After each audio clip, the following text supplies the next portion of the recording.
உங்கள் வீடு தேடி வரும் அரசு. உங்களுடன் ஸ்டாலின்.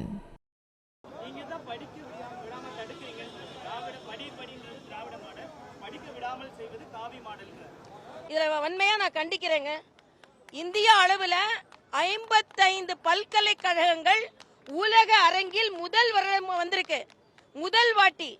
இதற்கு புதிய கல்விக் கொள்கை தான் காரணம் என்பதை பிரதமர் பதிவு செய்திருக்கிறார்.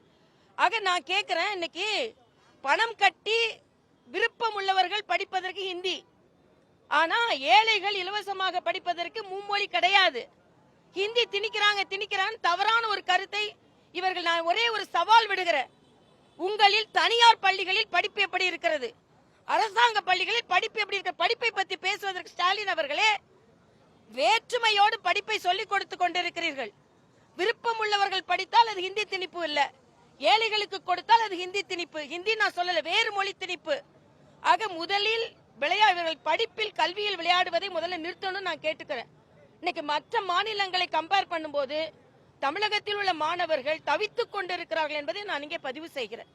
அதனால இன்னைக்கு ஒரு அறிக்கை வந்திருக்கு, நான் முதல்வன் திட்டம் எந்த அளவிற்கு தோல்வி அடைந்திருக்கிறது என்று 2 நாளைக்கு முன்னால ஒரு ஆங்கில பத்திரிகை சொல்லி இருக்கிறது. ஆக இதெல்லாம் பார்த்து முற்றிலுமாக தோல்வி, விளம்பரம் மட்டுமே நடந்து கொண்டிருக்கிறது என்பதை. அதே மாதிரி திருவள்ளுவரை இன்னைக்கு இவங்க கபலீகரம் செய்து கொள்ளுகிறார்கள் என்று தவறான ஒரு வார்த்தையை பயன்படுத்துகிறார்கள். திருவள்ளுவர் எங்களுக்கும் சொந்தம் தான், திருவள்ளுவர் உங்களுக்கு மட்டும் இல்ல. திருவள்ளுவர் மறை என்று அவரின் புனிதத்தன்மையை மறைக்க பார்க்கிறார்கள். ஆனால் அவரின் புனிதத்தன்மையை நாங்கள் நிச்சயமாக வெளிக்கொணர்வோம் என்பதையும், தமிழுக்கும் ஆன்மீகம் எதிரி கிடையாது. இவங்க என்னன்னா ஒரு தவறான ஒரு கருத்தை, ஆன்மீகமும் தமிழும் வேற, ஆன்மீகத்தை காவிக்கும் தமிழுக்கும் சம்பந்தம் இல்லைன்னு. காவி தாங்க தமிழை வளர்த்ததே, காவிதான், கருப்பு வளர்க்கல.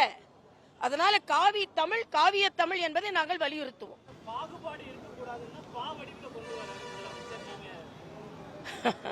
இது பாகுபாடு பாவடியில உட்கார வச்சா மட்டும் பத்தாது.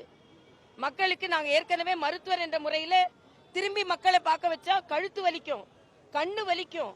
முதலில் அதுக்காக நான் 2-3 ஆலோசனை சொல்லியிருந்தேன். படிப்படியா குழந்தைங்களை உட்கார வைக்கலாம், சுழற்சி முறையில குழந்தைங்களை உட்கார வைக்கலாம். உட்கார வைப்பதும் பேர் மாற்றுவதுமே புரட்சி என்று முதலமைச்சர் நினைச்சு கொண்டிருக்கிறார். சமூக நீதி விடுதிகள், ஆனா அங்க சமூக நீதி கிடையாது. அதனால மிக தவறான ஒரு எண்ணம் நடந்து கொண்டிருக்கிறது என்பது எனது கருத்து. உங்கள் வீடு தேடி வரும் அரசு. உங்களுடன் ஸ்டாலின்.